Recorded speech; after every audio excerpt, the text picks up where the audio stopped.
Então, a microdrenagem, ela é definida pelo sistema de condutos, né, que condutos pluviais, a nível de loteamento ou rede primária urbana, né, são as casas, as ruas, etc., a tubulação que coleta aí diretamente das habitações. Então, são obras de afastamento das águas pluviais, tanto do lote e das vias públicas, né, de modo a garantir o acesso das edificações, o tráfego e a segurança dos pedestres. É muito ruim a gente ter uma via que acumula água, né, que não tem drenagem. Se vocês lembrarem bem, não sei se vocês costumam andar a pé ali perto da faculdade, ali na Dom Luiz, quando chove, Dom Luiz com Vicente Leite ficava, né? Agora não é para ficar mais porque foi trocado o pavimento. Mas ficava empoçado que era impossível a gente atravessar a rua pela faixa de pedestre, porque ficava inundado. Entre Dom Luiz com Vicente Leite mesmo. Terrível. Eu precisei ir na gráfica, que fica lá perto, umas 3, 4 vezes na mesma semana, na semana que estava chovendo, e toda vez era uma aventura diferente, né? Porque eu vou a pé. Então, assim, muito ruim. Quando a gente tem a água empoçada, dificultando o tráfego de pessoas, é terrível, porque junta água suja, traz doença, traz inconvenientes, né? Por pouco, teve um dia que eu não fui banhada por um motorista não muito educado, né? Não muito cortês, que ia me dando um banhão de lama, porque é muito, muito ruim. Então, assim, a microdrenagem, ela serve para evitar esses fatores, né? Uma microdrenagem bem feita, ela consiste num bom projeto para que evitem aí essas circunstâncias. Hoje, lá, agora, a Dom Luiz foi trocado o pavimento, né? No finalzinho do semestre passado estava em obra, então agora, acho que lá, inclusive, já está finalizado, colocaram um pavimento permeável. Então, ali agora, não é mais para estar fazendo as coisas. A gente não está se locomovendo tanto, não, às vezes que eu passei por lá, depois da pandemia, não estava chovendo, então eu não sei como que ficou a situação, mas um dos motivos de se ter trocado o pavimento da Dom Luiz foi exatamente para drenar, né, as áreas que tinham esses empoçamentos maiores. E ali, Dom Luiz com Vicente Leite, que eu me lembre, era um dos pontos mais críticos, né? Entre a Engenheiro aqui e até o finalzinho lá da Praça Portugal, ali era o pior trecho da Dom Luiz. Então, assim, o projeto da rede de microdrenagem, ele trata do escoamento resultante de chuvas, né, que são precipitadas diretamente na superfície urbana, considerando desde os telhados das edificações até as áreas das vias, né, de circulação, parques e jardins. Então, a água que cai em cima do telhado, ela vai para algum lugar. Nem toda casa, nem todo condomínio tem sistema de captura de águas pluviais. A grande maioria, na verdade, não tem. Né? Então, a água cai em cima da casa, ela vai para algum lugar. Então, a drenagem urbana, ela abriga desde a coleta dessas águas, que caem diretamente sobre os telhados e não tem encanamento, né, para ser destinado, não é coletado diretamente, até a água que cai, a água que precipita, né, por todas as áreas que são impermeabilizadas, né, por conta do pavimento, por conta de uma série de construções, a gente acaba tendo a impermeabilização do sistema e a água tem que escorrer, tem que escoar para algum lugar, né, de preferência para um ambiente verde permeável. Então, o projeto de microdrenagem, ele vai abordar todas essas áreas. Então, para ele ser um bom projeto, ele tem que ser capaz de capturar a água pluvial e conduzi-la, né, para a rede de macrodrenagem com rapidez e segurança, tá? Quanto mais rápido e mais seguro a água escoar, melhor, mais eficiente é o nosso projeto, porque aí a gente não vai ter acúmulo nenhum, formando, né, as lagoas ali nas esquinas, que é a grande maioria dos problemas, normalmente está em esquinas, né, que juntando ali aquele acúmulo de água que é terrível, é péssimo, na verdade. Então, o objetivo da microdrenagem em si é garantir, né, o escoamento das águas a partir das edificações até os macrodrenos, né, que são os rios canalizados ou os canais artificiais, para períodos de retorno que sejam compatíveis com o uso das vias públicas, tá? O valor típico aí para esse período de retorno é de 2 a 25 anos, dependendo da, né, do tipo da taxa de urbanização de onde a gente esteja. Então, de 5 anos. é o período de retorno típico. Então, a gente vai adequar o nosso projeto às normas do órgão exigente. Então, o DENIT, ele tem suas próprias tabelas, né, de período de retorno. Normalmente, para vias urbanas, se a gente pegar uma cidade como Fortaleza, por exemplo, eu bati um dente no outro aqui, agora doeu. Se a gente pegar uma cidade como Fortaleza, por exemplo, que tem um grau de urbanização, né, bem razoavelmente elevado, a gente vai utilizar aí período de retorno de 10 anos ou de 25 anos, tá? Dependendo do grau aí de urbanização. Quanto maior for o projeto, quanto mais recursos disponíveis a gente tiver, quanto maior for a importância desse projeto, dessa rede de drenagem para a cidade, né, mais a gente estica aí o período de retorno, que é exatamente para garantir uma abrangência maior, tá, da nossa microdrenagem em si. As funções da microdrenagem são diversas, né? Vai desde coletar água de chuva no meio físico urbano, então ela tem que coletar água da chuva, como eu disse, desde a que cai dos telhados até a que precipita diretamente sobre a zona urbana, né? Retirar a água da chuva dos pavimentos das vias públicas, essa talvez seja a principal função da microdrenagem, né? Água em pavimento, a gente sabe que só traz problema, né? A culpa não é da água, tá? E a culpa também não é do pavimento, a culpa é do sistema que não é montado de forma correta. Não adianta a gente dizer, aqui em Fortaleza tem buraco porque o pavimento é ruim. Não é assim, tá? Não dá, porque chove muito, não é para chover. A gente tem mania de culpabilizar os fenômenos naturais pelos problemas que a gente mesmo constrói. Então, assim, drenagem é para ser obrigatório, é uma coisa de lógica. Aqui a gente mora numa cidade que chove 3 meses do ano e passa o resto do ano sem chover.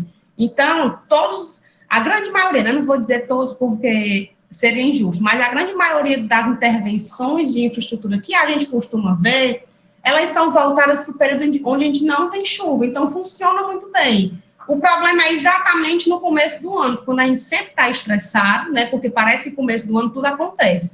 É quando a gente tem mais conta para pagar e aí a gente fica mais suscetível a se afetar com tudo. E é exatamente o período das exceeds aqui no Ceará. Então, a gente acaba sofrendo, além de tudo, né, com o problema das chuvas que inunda, que alaga, que abre buraco na rua, que faz o carro da gente quebrar, né? Isso para quem é privilegiado e tem carro, para quem não é, que tem que pegar ônibus, sofre muito mais ainda, porque tem que lidar com o transporte público, que não tem uma qualidade adequada para a dignidade humana, e aí, calçada que empoça, né, não tem drenagem suficiente, tem que andar molhando os pés, gente, é terrível, né, e a cidade vira um caos.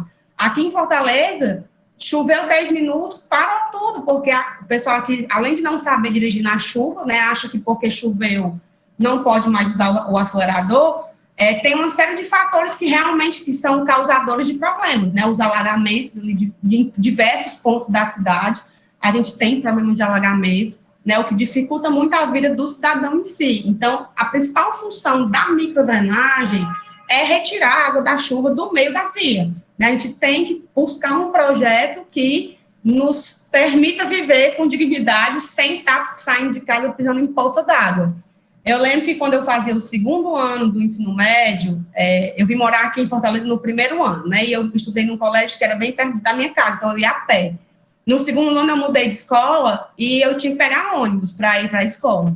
E quando chovia, inundava um pouco na frente lá do condomínio que eu morava, e eu saía de casa com sacola nos pés para poder chegar até a parada de ônibus e não molhar o tênis, né? E quando chegava lá na parada, eu tirava a sacola. Então, assim, isso é triste. Na época eu era muito jovem, né? Criança, adolescente, não estava nem aí para isso, mas hoje seria um pouco constrangedor para mim colocar uma sacola nos pés para não molhar, apesar de que eu sou bem resolvido o suficiente para colocar a sacola e andar, né, sem problema nenhum. Então, assim, impedir alagamentos também, né, a gente tem que impedir esses alagamentos, vide Aracto Graça, vide Viaduto do Macro, né, a gente está super acostumado com esses alagamentos, acho que aqui são os pontos mais característicos de alagamento, é a BR e ali perto do aeroporto, né, Alberto Craveiro, e Aracto Graça. Acho que são os piores pontos, mas existem vários alagamentos de menor porte, né, espalhados por aí também, não vamos nos iludir. Isso oferece segurança, né, oferecer segurança ao usuário, principalmente, e reduzir danos, não é? Qualquer besteirinha em obra de drenagem mal feita gera danos. Não sei se vocês lembram, lá se vai, eu estou queimando a minha cidade hoje, né? Mas é porque são problemas que a gente tem sempre que comentar. O túnel da Borges de Melo, quando ele foi inaugurado no, acho que foi entre agosto e setembro, se não me engano, meio do ano, foi no segundo semestre, quando não chovia, quando não chove aqui. E, por ironia do destino, resolveu cair uma tempestade, né? No dia seguinte à inauguração do túnel, que estava sem sua obra de drenagem completa. Então, ele foi inaugurado sem obra de drenagem. Resultado, ali houve, para construir aquele túnel, ali para o túnel da Borges de Melo e a estação do Metrofó, né, a estação rodoviária, não sei se vocês passavam por lá na época das obras, que foram anos de obra, né, acho que começou em 2004, foi 2005, eu já morava aqui, foi 2004, 2005 e terminou ano passado, né, terminou em 2017. Passado, não, 2018, foi 2018. Então, assim, foram muitos anos, né, quase 15 anos de obra, e tinha muito problema ali por conta do rebaixamento do lençol freático, né, foi uma obra caríssima, porque o lençol freático ali é muito perene, então, qualquer precipitaçãozinha, o nível do lençol freático é lá para cima. Então, assim, o túnel ele foi construído literalmente dentro do lençol freático. Então, na hora que chove, o solo satura, ali tem um solo muito tendencioso à saturação, né? É uma zona relativamente ainda arborizada na cidade. E aí, na hora que choveu, saturou o solo, o lençol freático subiu para o nível natural e aconteceu aquilo ali, né? Eu fui uma que nadei ali dentro daquele túnel. Taquei meu carro lá dentro e quase que eu fico no prego, por desaviso. Então, assim, isso aí causa um dano, né? Um dano terrível. Meu freio nunca mais prestou depois desse dia. Eu sou literalmente uma desenfreada desde então, né? Que eu não mandei nem ajeitar. Então, assim, qualquer problema de drenagem geram danos altos, né? A gente está falando de infraestrutura pública e pessoal, né? Se a gente for contabilizar todos os danos das pessoas que já perderam veículos e ou outras coisas, né? Falando de saúde também, ali, por exemplo, na Redacto Graça, o custo vai lá para cima. Então, a gente tem que procurar reduzir esses danos a todo custo, tá? Essas são as poucas funções aí da microdrenagem. Como a gente pode ver, é bem mais importante do que a gente imagina. Que eu tenho a impressão é que a gente, como engenheiro, vê a microdrenagem como uma utopia, vê a drenagem em si como uma utopia. Eu acho que é porque aqui em Fortaleza a gente já está tão acostumado com o caos, e na TV também, gente, todo ano em São Paulo, problema de inundação. Rio de Janeiro, todo ano problema de, do solo desabando, né, de desabamento lá, de deslizamento de terra na região serrana.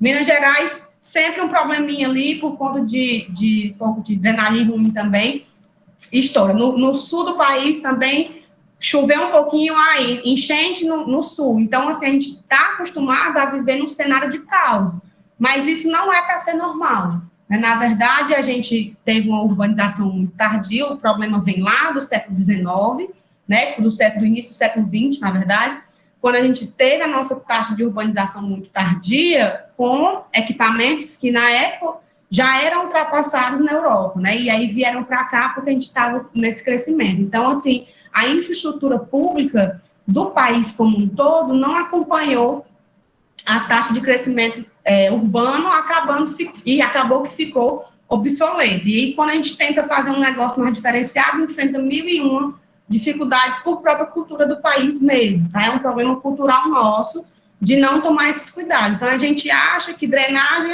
é porque era para ser. Em muitos casos, a gente só almeja, mas não quer fazer nada para mudar. Eu conversei com várias pessoas de diversos ambientes diferentes, e conversando sobre as atuais obras da prefeitura, né, de redução aí desses danos por conta da drenagem. Vou pegar os dois exemplos, o pavimento permeável da Dom Luiz e a obra lá do viaduto do Macro, né, da Alberto Craveiro. Então, eu tenho amigos que moram lá perto, canso de ouvir eles reclamando da obra chata, é insuportável. Mas eu acho que a gente tem que almejar o que vai acontecer. Eu acho que se a obra der certo, se aquela intervenção for bem feita e der certo, vai ser um problema solucionado, um problema secular, né? Então, assim, tem um objetivo muito maior, mas aí causa um descontentamento popular por conta de um período um período de intervenção que a gente, às vezes, não quer mais fazer. Acostumar. Oi? Vai dar super certo, que lá tem as melhores aduelas da cidade. Sim, né? Compre Manuel, né? Tipo isso. Manuel no meu canal, né? Não se esquece de se inscrever no canal, vou trocar roupas aqui. Então, assim, a gente tem que ter essa visão mais holística, né? Então, é muito complicado você lidar com descontentamento populacional. E, ao mesmo tempo, eu vi pessoas também, né, que reclamam que, porque a prefeitura só faz obra, não deu obra. Por conta do pavimento permeável da Dom Luiz, que achava que estava simplesmente trocando o pavimento, quando, na verdade, não era só trocando o recapeamento, mudou-se o estilo de drenagem, né? Foi colocado pavimento de concreto nas zonas de frenagem, para evitar a deformação permanente, e foi colocado pavimento permeável no resto da avenida. Então, vai diminuir muito a questão de alagamento e o próprio desconforto popular de quem utiliza a via. O ideal é que fosse feito em toda a cidade, mas a gente sabe como funciona a política, né? Então, não cabe também a... Ei, Paula, como é esse negócio de concreto nas zonas de freagem, quer dizer que nos sinais e na parte de ônibus é tudo concreto, é? Porque assim, nas regiões de parada de ônibus, né, são as zonas de frenagem e aceleração do ônibus, né, que a carga de um carro pequeno, ela é insignificante perto da carga de um ônibus ou de um caminhão. Isso para o pavimento, tá? E o pavimento flexível, que é o asfalto betuminoso, que a gente conhece, ele, como o nome já diz, ele é bem mais flexível. Então, nas zonas de aceleração e frenagem, ele tende a sofrer, né, manifestações patológicas maiores. A pior delas, a mais severa, é a deformação permanente, que é que fica literalmente a marca do pneu. Não sei se tu passa ali pela João Pessoa, mas se tu passar algum dia e tiver a curiosidade de olhar, as laterais, né, as bordas da avenida, parece assim que está derretendo, né, de tanto, porque lá é corredor de ônibus direto. Então, tem muito ônibus da região metropolitana, que praticamente todos, que vêm da Maracanaú, Maranguape, Calcaia não, Maracanã, Maranguape, Guaiúba, né, Redenção, daquela zona da região metropolitana, que vem pela Osório de Paiva, todos entram pela João Pessoa. Então, é um corredor de ônibus, que é ônibus passando direto. Então, todas as zonas de parada são muito deformadas, parece assim cobertura de bolo, e aquilo ali acaba com o pavimento, né, reduz a vida útil do pavimento. O pavimento de concreto é mais resistente, ele é rígido, né? Então, ele é muito mais resistente à deformação permanente do que o pavimento flexível. Entretanto, ele é mais caro, né? Bem mais caro de se executar, e é mais difícil de atingir uma boa qualidade. Vide pavimentação da Dioguinho, né? Da Praia do Futuro. Ali é pavimento de concreto, foi o primeiro que foi feito aqui na cidade, foi a primeira avenida importante da cidade que foi colocado pavimento de concreto. E é terrível, né? Foi super mal executado. Você anda por lá e o queixo vai tremendo. Se você relaxar um pouco, o queixo vai batendo um dente no outro, porque parece uma carroçada. De tão mal executado que foi.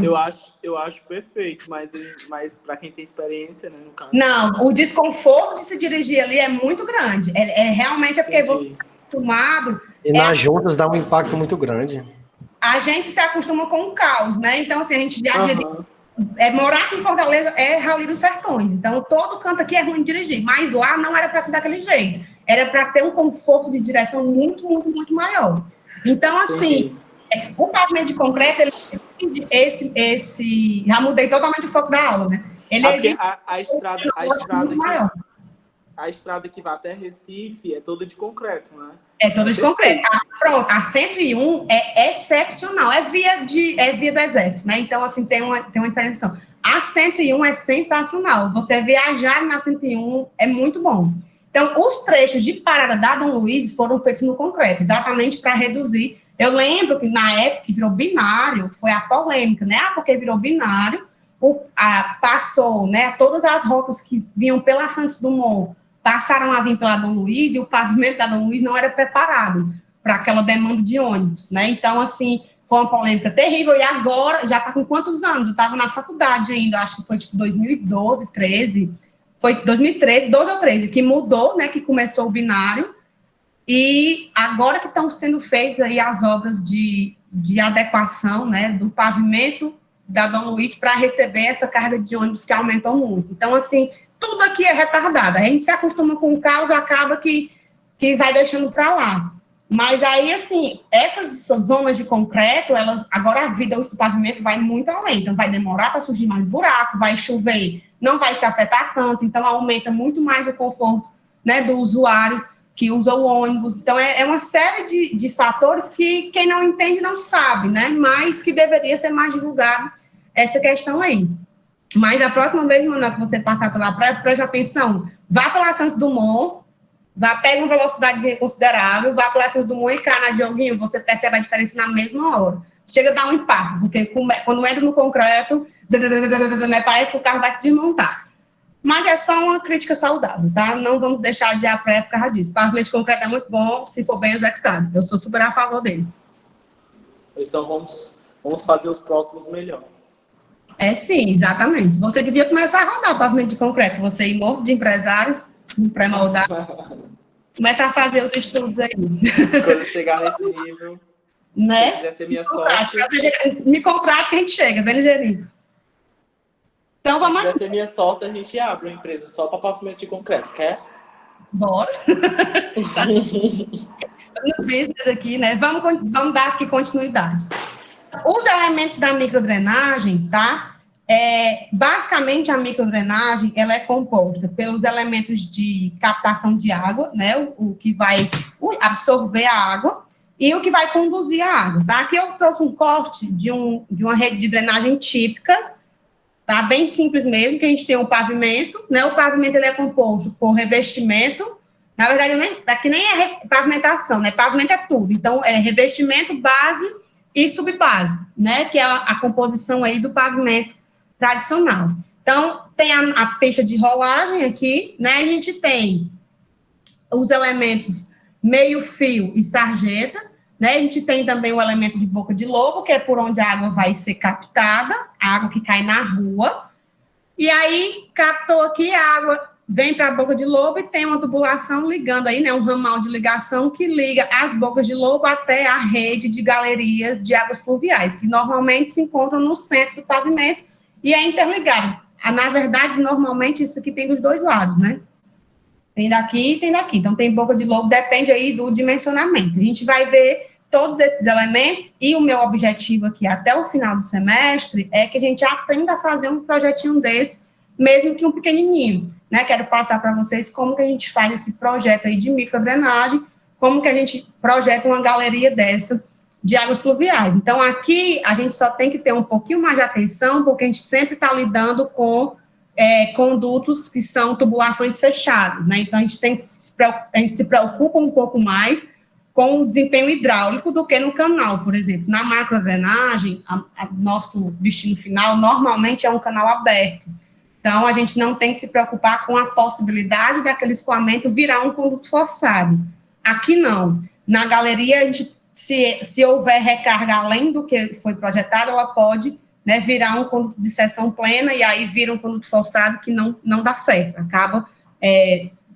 Não dá certo, acaba dando errado, né? Foi meu pleonasmo aqui, mas a verdade é essa mesmo. Então, assim, os elementos que a gente vai estudar aqui. Mas não dá certo por quê? Porque rompe, porque assim, a tubulação, quando você faz o cálculo da rede para escoamento de superfície livre, né, você está considerando pressões atmosféricas. Então, são pressões bem mais baixas. Na hora que você coloca um conduto desse sob pressão, né, quando você força a seção plena e muda o regime de conduto forçado, a tua perspectiva é diferente, a velocidade se altera, a pressão se altera, então você tem toda uma modificação no sistema que pode chegar, inclusive, ao colapso da tubulação, né? Mas aí depende muito de quão bem projetado está o teu negócio para poder dar, o quão tão errado vai dar, mas não é para ser. Se você dimensiona um negócio para ser conduto livre, né, superfície livre, as pressões são pressões atmosféricas. Na hora que você coloca uma sobrepressão ali, aí corre o risco do rompimento da tubulação, aí imagina, dá pavimento para poder ajeitar a galeria. De cabeça. É o que aconteceu lá em Belo Horizonte, Eu acredito. Aquelas ruas estourou. Exatamente, aí a tubulação lá, eu não sei se era concreto ou ferro, se for ferro é pior ainda, né? Porque aí o papoco é maior, porque o concreto ele ainda resiste um pouco mais, apesar de ser menos flexível. Então, assim... Mas hoje estão usando o PAD, né? Que é o plástico, graças a... Assim, Graças a Deus. O PAD, ele é melhor, mas em contrapartida, ele também não aguenta pressões muito grandes, não. Então, tem que ter muito cuidado, né? Tem que ter muito... O principal problema aqui, se chegar ao limite, é a ruptura mesmo, e aí é muito chato. Porque como a galeria é embaixo do pavimento, né?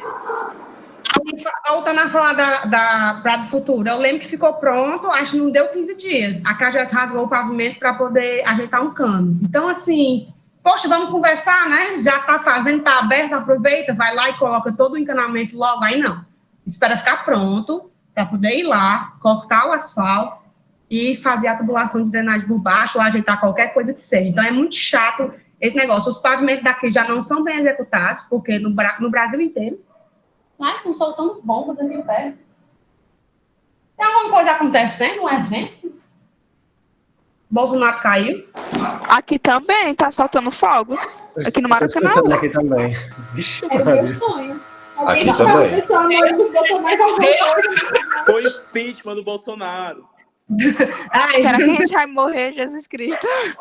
eu tô ouvindo, eu tô com fone, falando super alto, que quando eu me empolgo, eu começo a gritar, né, dando aula, e eu tô ouvindo os fogos, o povo dos cachorros latindo. Nessas horas eu tenho pena dos doguinhos. Apesar de, na maioria das vezes, eu ter ódio, porque eles me acordam com seus latidos, nessas horas eu tenho pena, né? Porque nem eu gosto, mas não povo dos cachorros. Paulo, eu adorei esse bonequinho da calça azul. Olha a cara dele, como tá perfeita. Eu já disse, que bonequinho aqui, né? Ele tá parecendo meio doente, né? Manuel, você gosta de um marginal, é isso? Essa carinha de perigoso aí. Olha o estereótipo, hein? Não pode. Ai, me perdoa. Pelo contrário, eu gosto do Mauricinho. Ah, tá certo. Eu acho que é aniversário do Ceará, acho que é isso. Vou ter que cortar o vídeo, né? Vamos lá, vamos continuar, porque a gente não terminou ainda bem que ela é curta. É meio fio, sarjetas, né? Que é a sarjeta que vai coletar toda a água. Os sarjetões, as bocas de lobo, os condutores, né, que é quem vai levar água até a galeria, as caixas de ligação, os postos de visita e as galerias, né, de drenagem propriamente dita. Então, eu vou definir aqui o que é cada um deles. Acho que eu esqueci de colocar a definição de caixa de ligação, mas eu comento aqui, né, com vocês rapidinho. Então, assim, meio fio, sarjeta, sarjetões, boca de lobo tem, posto de visita tem também, galeria tem. Ficou faltando eu fazer o slide desses dois aqui, vi agora. Né? Os condutores, eles são, literalmente, são os tubos que vão interligar os elementos, né? E as caixas de ligação, elas vão acontecer entre tubulações, aí, entre ramais de ligação, né? De diâmetros diferentes, que a gente coloca para poder fazer essa ligação, para não ter uma perda de carga localizada, que eu não sei se vocês lembram, lá no conduto forçado, a gente tem a tubulação pequenininha, e aí, de repente, a gente pode ter aqui o aumento da tubulação, ou pode ter o contrário, né? Pode ter uma redução. E aí, tanto no alargamento quanto na redução, isso aqui gera uma perda de carga localizada, né? Que é uma singularidade que tem que se levar em consideração. No escoamento de superfícies livres, a gente evita essas singularidades aqui. Outra diferença, quando a gente vai fazer aumento de seção, a gente faz de forma gradual, né? Então, existe mais essa diferença. Eu estou realmente curiosa para saber o que são esses fogos, mas eu não vou me levantar. É porque acho que hoje é aniversário do Ceará. É mesmo. É verdade. Nossa, eu aqui pensando que era uma coisa mais legal, mas tudo bem. Pois é. Não vou nem dizer o que era que eu queria que fosse essa comemoração, mas deixa para lá. Então, assim, vamos aqui ver, né, cada elemento desse individualmente, tá? E aplicar a terminologia. Primeiro que a gente vai ver aqui é o meio-fio, tá? O meio-fio, ele é um elemento que pode ser de pedra ou concreto, normalmente, tá? E ele é colocado entre o passeio e a via, né? É o que demarca o final da calçada e o começo do pavimento. O pavimento, ele tem que ser rebaixado, né? Com relação ao nível do passeio. Sempre tem que ser rebaixado, não pode ser no mesmo nível, tá? E aí, o que delimita o final do passeio e o início do pavimento é exatamente o meio-fio, tá? É o elemento de separação, tá? Então, ele é colocado paralelo ao eixo da rua, tem que ser paralelo ao eixo da via, né? E com a face superior dele no mesmo nível do passeio. Então, a gente tem que ver, aqui eu coloquei 2 exemplos, né? Um de calçada e um de grama, e aí a gente percebe nitidamente onde começa o meio-fio, né? E onde termina, e aqui é a rua com uma alturazinha aqui considerável, né? Sempre tem que ter aqui o desnível entre o meio-fio e o nível do pavimento. Coloquei aqui esse pintado de amarelo só para lembrar, né? Que ruas com meio-fios pintados de amarelo não pode estacionar. Ceará, 106 anos. Ah, do Ceará time, né? Por causa Do time. Pensando que não, hoje não é aniversário do estado do Ceará, só aqui comigo. Aí, não, né? Fazer o quê? E aqui estão gritando assim, Ceará, amor. Evelyn, você não tá no meio dos fós, Evelyn? Eu gostaria de dizer que é porque a Paula tá Ceará, viu? Passada. É, pois é. Torço mesmo. Pois é, estão cantando aqui, Ceará, amor. O quê? O que, Evelyn? Que eu estava... Eu sabia que você devia estar no meio dessa fusaca, minha filha. Aí eu aqui, profissional, trabalho, não sabia nem que o aniversário do Ceará era hoje. Não lembro nem quando foi a última vez que eu fui no estádio. Mas acontece, né? Vamos aqui continuar. Volte para lá agora e saia da janela, que Ceará não tem futuro, não. Não tem nem futebol, mas... o outro elemento que a gente vai estudar aqui são as sarjetas, né? Um dos outros elementos. A sarjeta, ela é uma faixa da via pública, tá? Que ela é paralela e vizinha ao meio-fio. Só que a sarjeta, ela tem que estar no nível da rua, tá? Porque é uma espécie de calha que ela vai receber as águas pluviais, né? Que incidem sobre as vias públicas. Então, a via pública, ela, no seu projeto correto, ela é mais ou menos assim, tá? Ela tem essa superelevação, né? E a sarjeta nada mais é do que uma calhazinha coletora que fica aqui na lateral, para que quando a aguinha caia, isso são tentativas de gotas, tá? Para que quando a aguinha caia, ela escoe e fique aqui, né? Sarjetinha. Oi. Deixa eu vender meu peixe, galera. Eu fabrico tudo isso aí, viu? Se vocês tiverem alguma obra, pode comprar de mim. Sério, real. Manuel, todas essas peças eu já entrego prontinha na sua obra. Manuel, o melhor que tá gravado vai para mim, para mostrar na sala umas de miniatura. O que é que tu acha? Como é? Eu faço. Bora moldar umas miniaturas, uns protótipos de 50 centímetros no máximo, para eu poder carregar, né? Porque senão eu vou sair com uma sarjeta de 1 metro nas costas. Dá certo, eu faço real.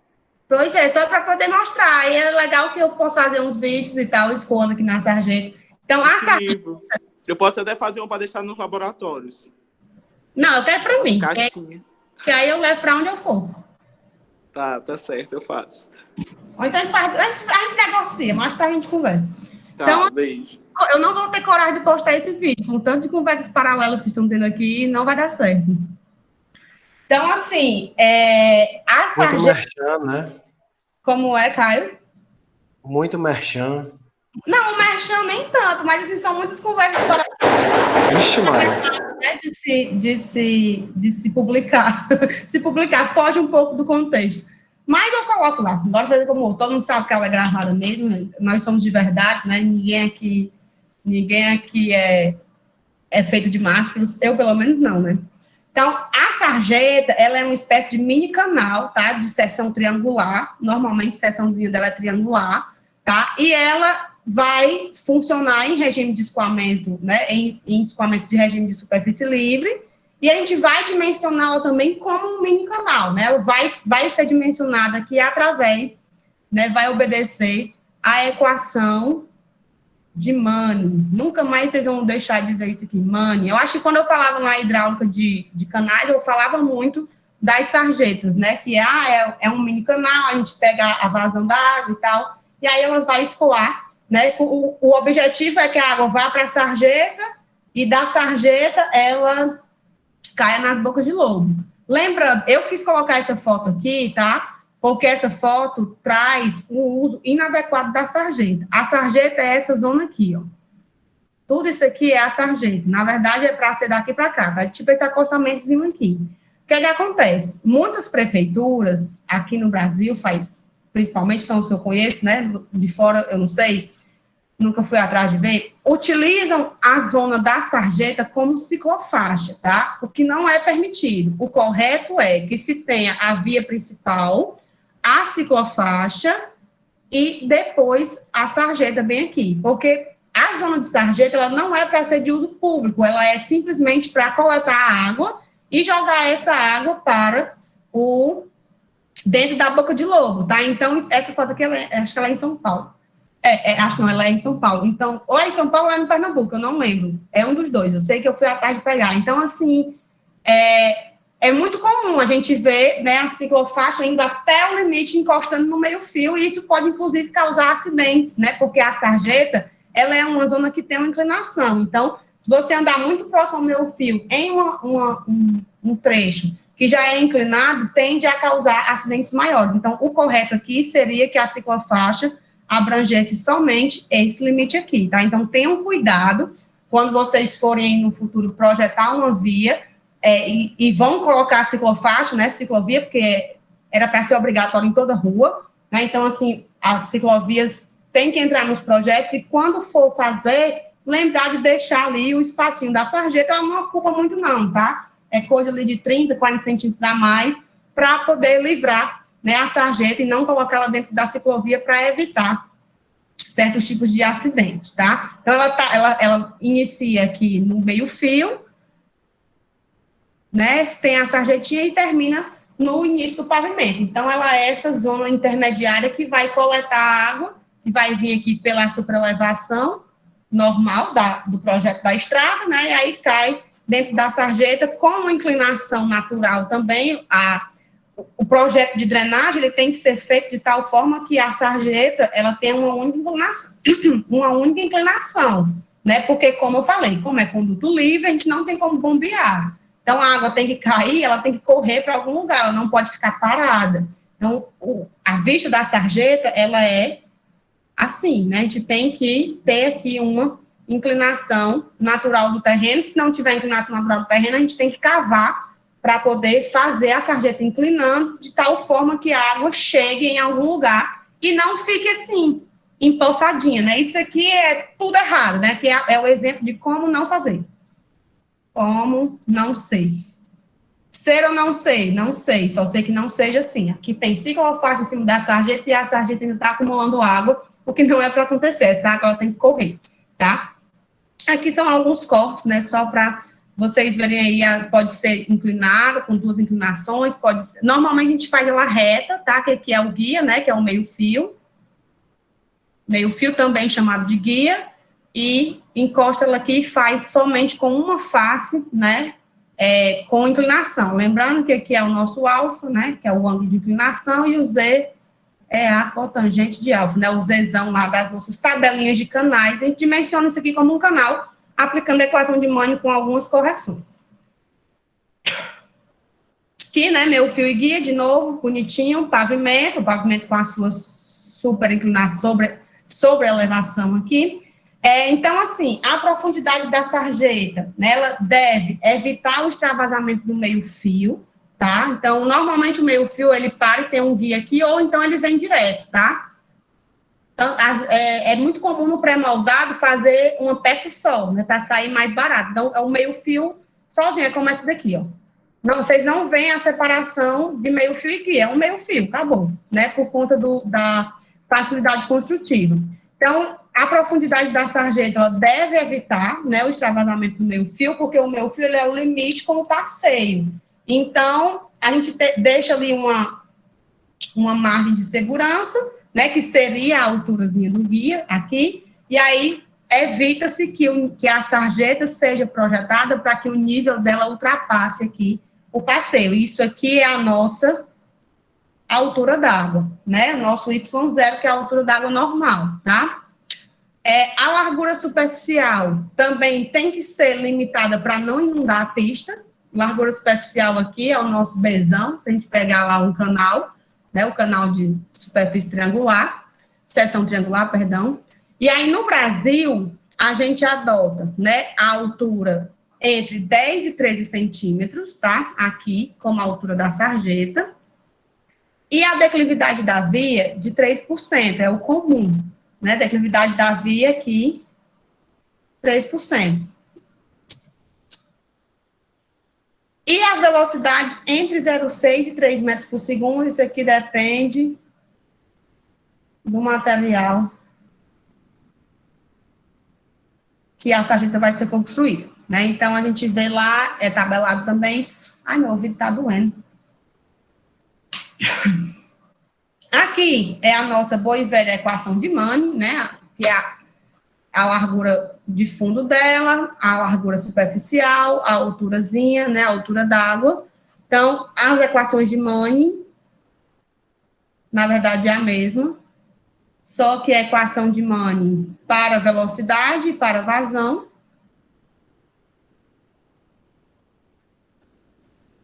Equação de Manning para velocidade e para vazão, a diferença é a área, né? Que vazão é velocidade vezes a área.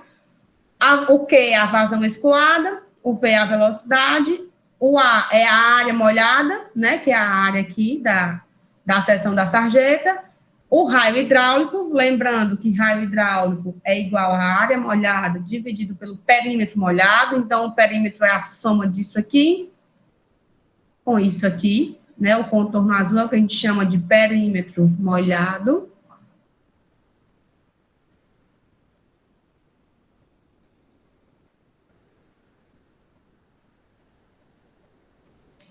O I0 é a declividade longitudinal da rua, né? Que é a declividade pode ser natural do terreno, pode não ser tão natural assim.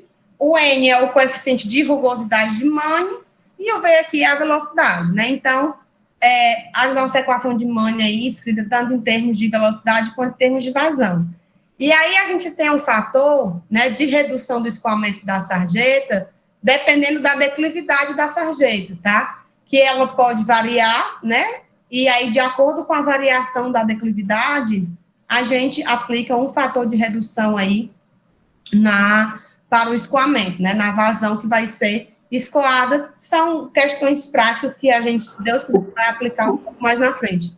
Oi. O que é o N? Ah, o coeficiente de Manning, né? É o coeficiente de rugosidade de Manning, né? Que é aquele que depende do material. Tá, e a declividade onde é que tá, Paulo? Qual declividade? A longitudinal da rua? A declividade longitudinal da rua, é isso. É a inclinação longitudinal, ela vem assim, né? A sarjeta não é assim? Aham. Ah, entendi. Se você olhar ela de ladinho, ela é assim, ó. É essa declividade aqui, né? Entendi.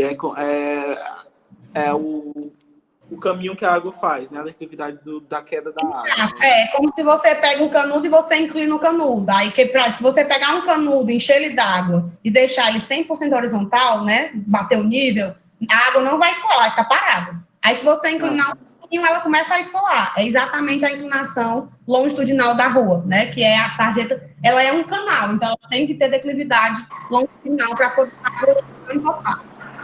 Entendi, amor. Entendeu? Prontinho, vamos lá. Matematicamente, né, a capacidade teórica de descarga das sarjetas, descarga, lembrando que é vazão, tá? Ela pode ser computada utilizando a fórmula de Manning modificada, tá? Que aí ela fica nesse formato aqui. Apenas em função da declividade longitudinal, da altura da água, tá? Do coeficiente de rugosidade e da declividade transversal. O que é a vazão, que a gente vai encontrar. O Z, o Zzinho pequeno aqui, é o inverso da declividade transversal. A declividade transversal é essa declividade aqui. Opa, deixa eu voltar aqui. Essa declividade aqui, né, que é a declividade da seção transversal. O I0 é a declividade longitudinal, que aí é no corpo da sarjeta, né, no decorrer da sarjeta. O Y é a profundidade junto à linha de fundo, é a nossa altura d'água, né? E o coeficiente de rugosidade de Manning é o N. Para asfalto, a gente considera 0,016, para concreto, 0,014, e dependendo do material, a gente vai considerando aí outros valores. Esses valores de rugosidade estão naquelas tabelas que eu falei para vocês. Me tirei uma dúvida, eu acho que não. Mas eu mandei para vocês aquelas tabelas de canal? Acho que não, né? Coloquei lá no muro? Não. Eu não vi, não. Não, Ei, Paula, Eu não vi. qual a diferença dessa vazão para a outra do slide anterior? Na verdade, aqui é a capacidade de descarga, né? Aqui, quando a gente vem aplicar isso aqui, a gente conhece todos os parâmetros, já tem toda a geometria, é a mesma equação, só que modificada para sarjetas. Ah, entendi, tipo, porque é mais... Porque essa daqui, ó, essa daqui tem um raio hidráulico. Raio hidráulico para você fazer o perímetro, você tem que conhecer a inclinação, né? Para poder calcular a hipotenusa do triângulo. Certo. E já conhecendo, é só reescrito de outra forma. Entendi, porque a gente usa...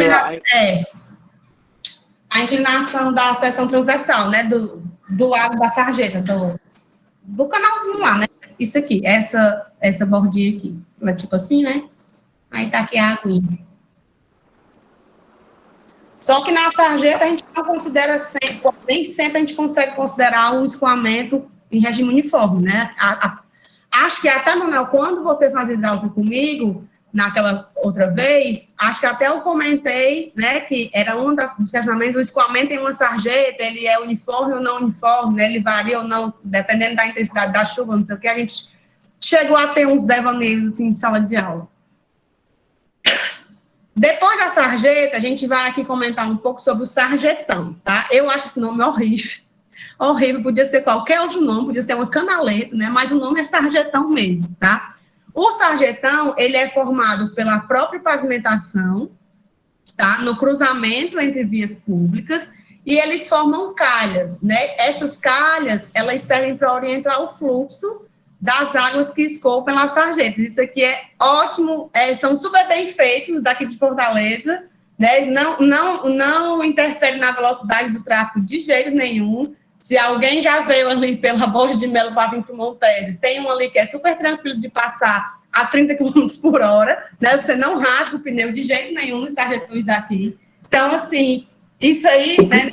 Sabe o que eu acho pior lá aqui de Fortaleza? É as ruas que eles estão transformando no centro, que tinha um sentido e mudou, aí fica aquelas lombadas gigantes. Então vem veloz, aí puf, o carro dá um pulo.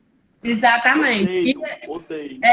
Tem processos, né, amigo? São processos de revitalização. Todo processo demora um pouco, mas vai ficar bom. Aí... Eu não sei se vocês conhecem Juazeiro do Norte, mas a parte velha da cidade ela é cheia desses trajetões. Cheia. É horrível de andar. Exatamente, porque eles são muito afastados, né? Hoje não é tão afastado mais, hoje, esse aqui é um mais novo. A gente percebe que eles são feitos mais próximos, né? Mas ainda assim é um pouco complicado, principalmente porque vai desgastando, né? E acaba tendo problemas maiores. Se vocês perceberem, né? Eles são utilizados porque nessas regiões existem alagamentos, aí são feitos esses sarjetões? Não, na verdade, o sarjetão, ele é feito para guiar o fluxo. Às vezes... para ele levar até a boca de lobo mais próximo, né? Porque, assim, as bocas de lobo nem sempre são colocadas em todas as vias, né? Então, imagina aí, você tem lá na tua cidade, né? É São João de Jaguaribe ou é São Jaguaribe? São Jaguaribe. Eu sempre confundo, eu penso que é do São João. Tem a avenida principal, a única avenida principal que eu não sei o nome, a pessoa fazendo bullying, né? A avenida principal, e aí todas as ruas dos bairros laterais não tem como ter boca de lobo. Aí o que é que você faz? Você coloca sarjeta e vai guiando esse escoamento até chegar na avenida que tem a boca de lobo lá, entendeu? Então, o sarjetão, ele serve para isso. Você tem um bairro mais denso, que não tem como ter uma galeria embaixo de cada via, aí você constrói os sarjetões, e aí a água vem pela sarjeta, cai dentro dele e vai até ser guiado direto, ou para um trecho direto de mato de drenagem, ou então para uma via, uma sarjeta de maior porte que vai desaguar numa boca de lobo. Basicamente, ela serve para ir guiando mesmo o escoamento, porque a sarjeta, ela tem que cair em algum lugar, que é na boca de lobo. Mas se eu não tenho uma boca de lobo, aí é outro mini canal. Eu coloco ela para ir dentro de um canalzinho menor, e aí ela vai embora sozinha até encontrar o seu destino. Sim, beleza. Entendeu? Alguém mais ia falar alguma coisa?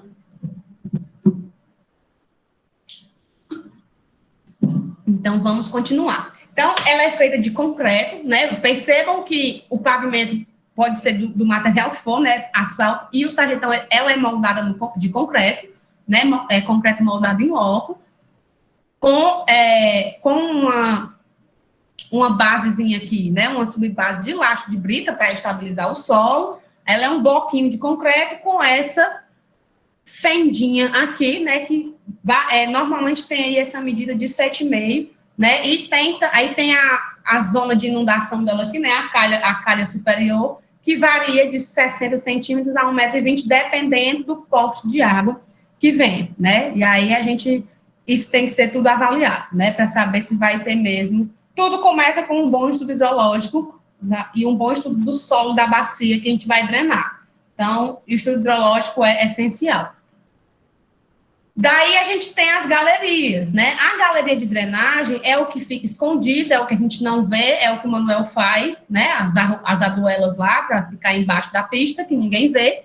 São canalizações públicas, tá? Que são usadas para conduzir as águas, aí proveniente tanto das bocas de lobo quanto das ligações privadas. Lembrando, ligações privadas devem ser legalizadas, tá? Legalizadas. Isso aqui não é para receber esgoto, não, tá? É tipo um condomínio que faz coleta de água, de água pluvial, e aí, para não ir para a rua, ele faz uma canalização e joga isso dentro da galeria de drenagem.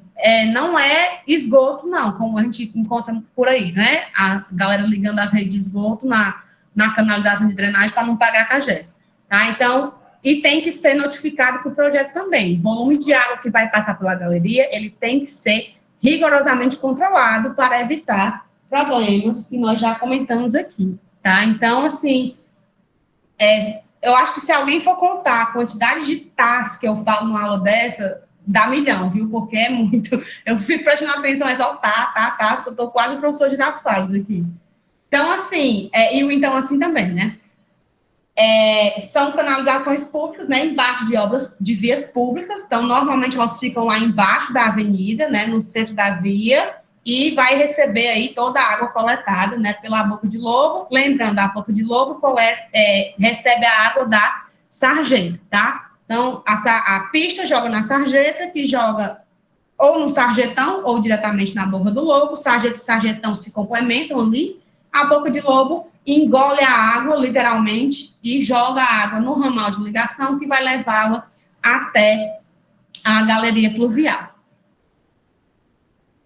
Entre aí os intermédios, né, nós temos os postos de visita, né? Os postos de visita, eles são dispositivos que ficam localizados em pontos convenientes. A gente vai ver onde é que a gente tem que colocar esses postos de visitas quando a gente vai vendo lá o projeto, tá? Ele é um sistema, né, um dispositivo localizado para controle e fiscalização do sistema de galerias. Então, nos encontros de galeria, né, no decorrer de uma galeria, sempre tem ali um postinho de visita, e permite tanto a mudança de direção, quanto a mudança de declividade, mudança de diâmetro, inspeção e limpeza das canalizações. Então, se a gente tem uma galeria menor, que vai mudar de sentido, né, de direção, sentido não, né, mudar de direção, ou aumentar o diâmetro, a gente coloca ali um posto de visita, é tipo um T, né, um T para tubulações. Ele tem uma entrada menor e tem uma entrada maior. Aí é tipo uma caixazinha d'água,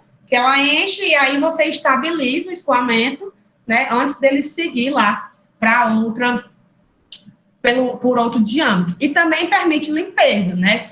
Todo posto de visita, você chega aqui com um tubo, é que nem cano de esgoto, é que nem PV de esgoto. Chega, aí tem aqui o posto de visita, de entrada, aí, deixa eu fazer ele maior.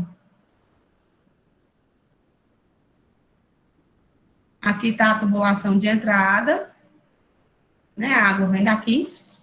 Aí, eu quero vir para cá agora, né? Eu entrei por aqui e vou sair para cá. E aí, aqui vai estar a minha tubulação de saída, um pouquinho mais acima aqui. E aí, quando a água vem daqui e vai sair por esse tubo, né, de maior diâmetro, eu estou dizendo que é maior, apesar que no desenho ficou a mesma coisa, aqui embaixo eu permito aí, né, permite acúmulo de sedimentos, né, que seriam sedimentos que iriam ser levados aí na galeria. Então, quando eu tenho um posto de visita, dá para ver aqui, né? Só que isso aqui é de esgoto, né? Não é de galeria. Esse aqui, que eu circulei, ele é de esgoto, ele não é de galeria de drenagem. Esse é de drenagem, tá? E aí, ó, sedimentos, muita areia, né? Que é o que vem trazendo da rua mesmo. O escoamento normal, ele vai trazer a areia, principalmente da pista, né? Da pavimentação, é super normal. Não é normal vir sofá, não é normal vir tênis, nem roupa, nem gente, né? Isso aí não é normal. Mas areia é super comum, e aí tem que ser feita essa limpeza. Tá aqui o rapaz tirando, ó, sacos e mais sacos, o cano que chega, ó, o cano que sai, acumulando aqui, né, na rede de galeria. É um trabalho insalubre demais, né? Mas para toda função existe o seu dedicante, né? E aqui é um posto de visita de esgoto, a gente percebe pela qualidade da água, né? Que cheiroso, só que não. Então, assim, permite aí tanto a inspeção quanto a limpeza, né, das canalizações. Então, deve-se inserir postos de visita em pontos de mudança de direção, né? Tem que inserir. Inserir em cruzamento de ruas, né? Que é onde a gente tem a reunião de vários coletores, e aí a gente vai lá e coloca um posto de visita também. Inserir postos de visita em mudanças de declividade. Às vezes a declividade é pouca, tenho que aumentar, eu coloco um pouco de um posto de visita, porque nem sempre a gente vai conseguir manter a declividade longitudinal o percurso inteiro. Então, em alguns lugares a declividade natural do terreno permite, e outros não. Então, eu coloco ali um posto de visita para poder moldar a minha declividade, né, de acordo com o estudo topográfico do terreno. Isso aí, a escolha da declividade tem que ver no local que a gente está colocando. E também em mudança de diâmetro, como eu já falei, você estabiliza o escoamento antes do escoamento prosseguir, né, por um diâmetro maior ou menor. Então, sempre que rolar mudança de diâmetro, mudança de declividade, mudança de direção, tem que ter um posto de visita para fazer essa estabilidade do escoamento. As bocas de lobo, né, as chamadas bocas de lobo, as famosas bocas de lobo, que o pessoal adora jogar colchão, adora jogar carro, né, carro adora cair na boca de lobo, é impressionante. São dispositivos que são localizados em pontos convenientes, né, nas sarjetas, e a função delas é captar as águas pluviais. Então, a sarjeta, ela existe para jogar a aguinha dela dentro da boca de lobo. E a boca de lobo existe para engolir, eu acho ótimo esse nome, né, boca de lobo, para engolir literalmente a água captada pelas sarjetas. Existem diversos tipos. A gente vai falar sobre as bocas de lobo e seus respectivos tipos mais na aula que vem, né, que a gente vai detalhar um pouco mais, exatamente para facilitar a escolha da aplicação da boca de lobo já no projeto da microdrenagem. E aí a gente pode ter a boca de lobo de guia, né, que é a boca de lobo simples, a mais simples que a gente tem, com ou sem depressão, né, antes da entrada dela, a boca de lobo com grelha, que é quando a gente tem um gradeamento, e a boca de lobo combinada, que é quando ela tem a guia e a grelha, tá? Então, a boca de lobo de grelha, a abertura dela é no chão, né? Você vê, não tô lembrada, assim, de uma boca de lobo de grelha aqui em Fortaleza, perto da gente ali, mas ela é no chão, né? Você vê que a de grelha, ela é aberta no meio fio, né? E aí a água vem aqui da sarjeta e vai entrar. A de grelha não é aberta no meio fio, a água vem e cai dentro dela, né? Tem só a grade. E a combinada é quando você tem entrada tanto pelo meio fio quanto pela grelha, né? Então, são bocas de lobos de maior porte, que tem uma vazão maior, a gente tem que colocar aí aberturas por todo lugar, tá? E a finalidade das bocas de lobo é captar água da sarjeta e conduzir aí até a galeria, né, subterrânea, para que a água não invada o leito carroçável das ruas, né? Das ruas ótimo, faltou um R, sobrou um R, na verdade, né? O leito carroçável da rua, tá? Então, a gente tem aí essa funcionalidade, o dimensionamento da boca de lobo e o posicionamento correto da boca de lobo é super importante para o nosso projeto, porque, basicamente, é o elemento que interliga mesmo, né, a coleta externa com o transporte interno. Então, a galeria só vai transportar água se ela receber. E ela só recebe água se as bocas de lobo funcionarem perfeitamente. Então, a gente tem que ter muito cuidado no posicionamento e no dimensionamento das bocas de lobo para que elas sejam eficientes. Então, aqui estão imagens, ó, boca de lobo de tipo grelha, né, no chão, abertinha aqui, ó, com uma boca de lobo de guia, tá aqui ela, ó, de guia, aqui é com depressão, né, a depressão é só para dizer se vai ter a inclinação ou não, ela pode ser retinha mesmo e ter sua abertura, e aqui é uma boca de lobo combinada, né, tanto a gente tem a entrada pela guia, como a gente tem aqui sem depressão, ó, a gente não tem depressão do pavimento, como pela grelha também, tá? A gente tem esses 3 tipos de boca de lobo. Então, onde colocar, né, a boca de lobo no nosso projeto? Então, ao final de um trecho de rua, antes de um cruzamento, né, as águas pluviais, elas não devem se cruzar na via transversal, que é o que acontece lá na Dom Luiz com Vicente Leite. Antes da faixa de travessia de pedestre, né, a montante da faixa, por quê? Porque o pedestre, ele tem que atravessar a faixa em segurança. Então, tá aqui a pista, né, tá aqui o cruzamento. Eu desenho pistas tão bem, meu Deus, por que eu não fui engenheira de estradas, né? Aqui tá o cruzamento, né, e aí a faixa de pedestre tá aqui. Tem as faixinhas aqui.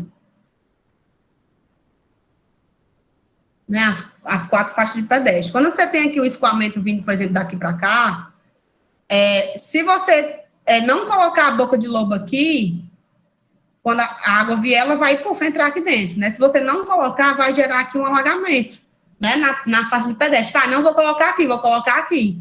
De que adianta, colega? Tu já juntou aqui a água desse cruzamento com a que vinha desse, e aí fez uma inundação, tanto aqui quanto aqui, né? Fica um problemaço, né, aqui nesse cruzamento. Então, a gente tem que ter essa questão aí da localização da boca de lobo ser colocada corretamente. Então, sempre na parte mais baixa do quarteirão, não adianta colocar na parte mais... É igual a ralo de banheiro. Aqui em casa, no meu banheiro, o ralo, ele é na parte mais baixa, mas antes de chegar no ralo, tem um porcelanato, uma cerâmica que é mal assentada, e ela cria um batente, então a água não chega até o ralo naturalmente. Então, assim, tem que ser colocada... A boca de lobo nada mais é do que o ralo da via, né? Então, ela tem que ser colocada na parte mais baixa, que é para onde a água vai correr naturalmente, né? E não permitir que a sarjeta receba mais água do que a sua capacidade. Por isso que os projetos dependem de um estudo hidrológico, e é por isso que a gente coloca um período de retorno grande, né? A gente imagina que a próxima inundação que vier, o próximo evento de cheia, vai ser mais rigoroso do que realmente que é para a gente conseguir folga nos projetos, tá? Que a gente tem que prever tudo. Prever desde o aumento da urbanização, ao aumento populacional, ao aumento da impermeabilização do solo, a redução da mata ciliar, né, da vegetação. É muito complicado lidar aí com esse tipo de coisa, tá? Então, pronto, aqui é um cruzamento seco, né, sem valeta e sem enxurrada. Então, preste atenção aqui a situação da boca de lobo na esquina. A enxurrada é essa manchinha verde aqui, ó, tá? Essa aguinha aqui que tá vindo, caindo aqui dentro da boca de lobo. Isso aqui é a situação boa, tá? É a situação perfeita. Que a enxurrada vem, então eu tenho bocas de lobo nos cruzamentos, tá? Aqui no caso é um cruzamento de encontro, tanto vem água daqui, quanto vem água daqui. E aqui nessa outra via, só num sentido.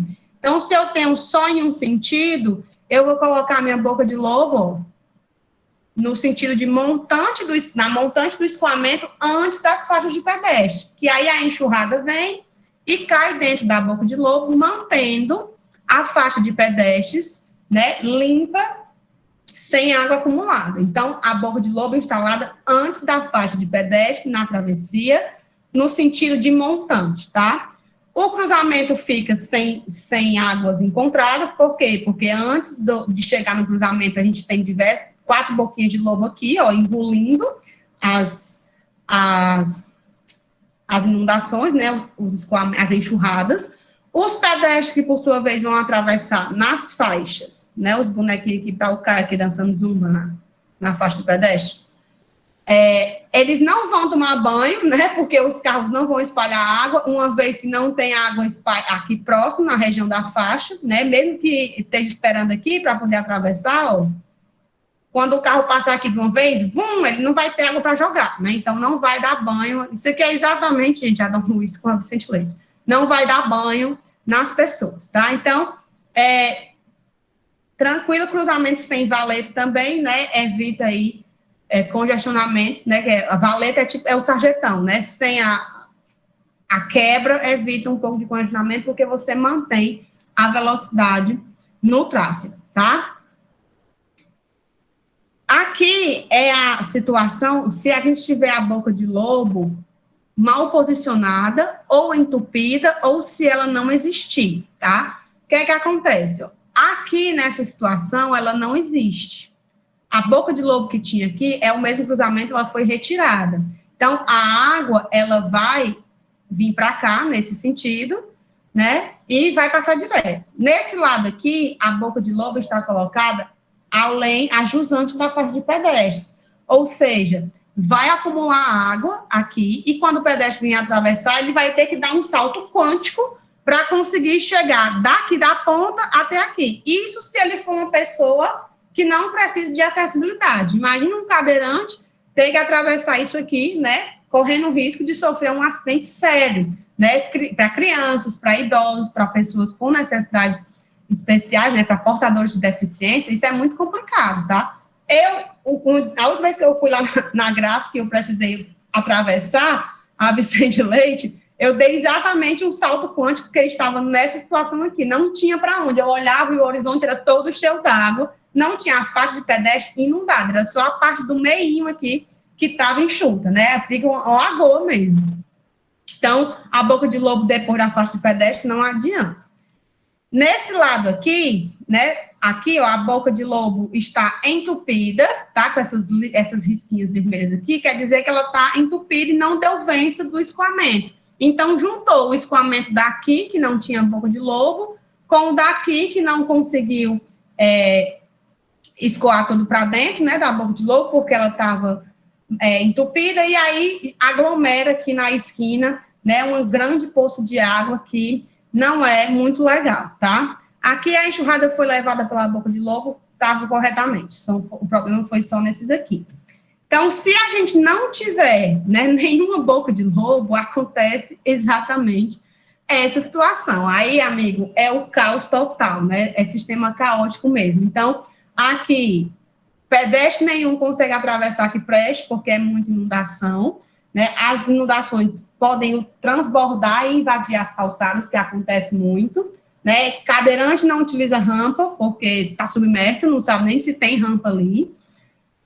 Com valetas aqui, né, que não é boca de lobo, aqui é valeta, ela obriga a redução da velocidade. Então, quando você coloca a redução da velocidade, você diminui aí, em média, 30% a capacidade de tráfego da via, né, trazer o Franco aqui para palestrar sobre as valetas, e a água se acumula, né, vira, assim, um grande rio. Então, quanto mais ruas laterais contribuam para esse tipo aqui, né? Quanto mais ruas você tiver, maior vai ser a enxurrada, porque aí vai vir muita rua contribuindo, e vira mesmo, né? Os carros são como as lanchas e as motos são como jet skis, né? Tem que ter um auxílio de um remo para poder conseguir trafegar. E aí, caos total. Qualquer pessoa que se atreva a andar por aqui, ou molha o pé ou toma um banho, né? Porque aqui o carrinho passa, ó, joga mesmo a água para cima do povo, não tá nem aí. É muito triste ser pedestre nessa cidade. Meu Deus.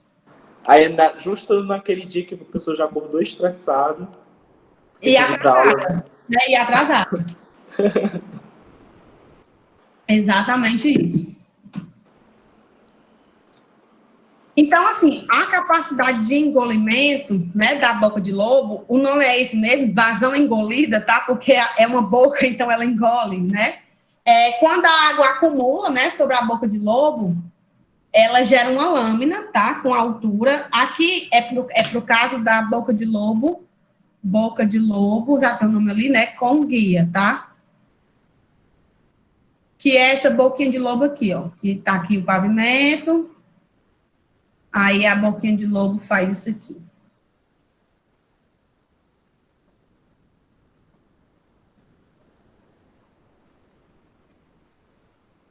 E aqui é o pavimento, né? Então, aqui é por onde a água vai adentrar, tá?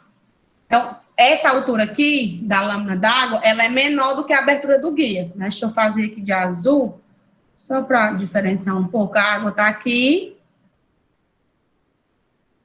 vindo lá do pavimento, e essa alturazinha aqui, H, ela é menor do que a altura do guia, tá?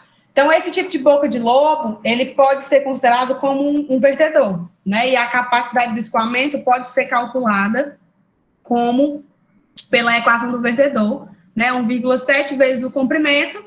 O comprimento é a largura aqui da boca de lobo, que aí vai depender da necessidade que a gente tenha. Como é que a gente pensa nisso, né? Vezes a altura d'água elevada a 3 metros.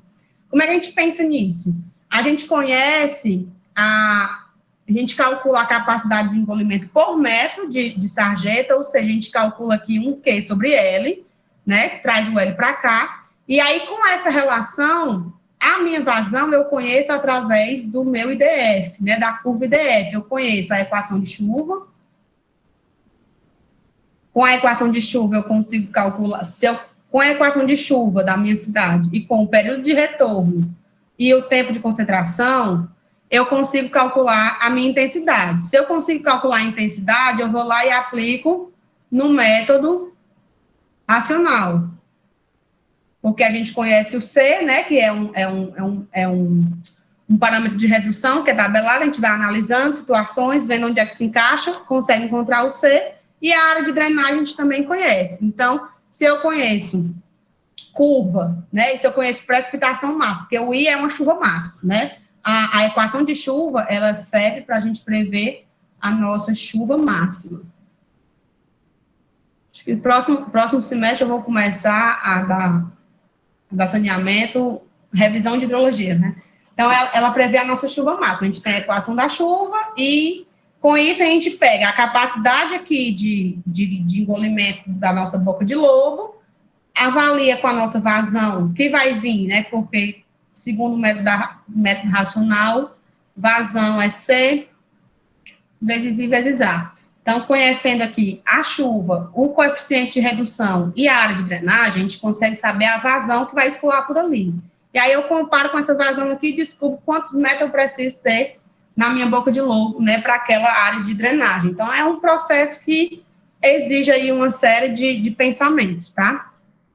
Então, que é a vazão de engolimento, né? O Y é a altura da água próxima à abertura do guia, e L é o comprimento da soleira, né? Na verdade, o L é isso aqui, é o dentro a dentro aqui. Eu fiz errado, tá? Que é o tamanho da soleira aqui que tá, né, esconde. Eu queria tanto ir pro Castanhão com vocês. Será que a gente consegue em julho? Nada a ver, né? Aqui, meu devaneio. Em julho, só se for julho do ano que vem, professora. Mulher, daqui a pouco libera tudo. Esse negócio de duvidar tem até Fortal. Que eu não duvido nada desse povo louco desse estado. Porra, que tem amor à vida, não. Mas eu Tem queria. nada, não tem não. Mas o Caio disse que se a gente for, ele dá estadia, viu, lá na casa dele. Pois é, eu só acredito. Com Eles certeza. querem o almoço, era galinha caipira para bancada aqui para 30 pessoas. Dá certo? O meu é ovo, tá? Eu Exatamente. sou vegetariana. Rapaz, e a terra boa. Eu só acredito que não vai ter quando chegar o dia 24 e não tiver. Até lá, meu filho, eu não duvido do poderio plutocrata aqui dessa cidade. Que horas são, hein? Sai, 8h05. Eu não vou começar o exemplo aqui agora, porque... Hora de dar tchau já, Paulo, já é 8h05. Pois é. Deixa eu parar aqui de gravar isso. Onde é que para? Vou ter que editar esse vídeo, sem condições.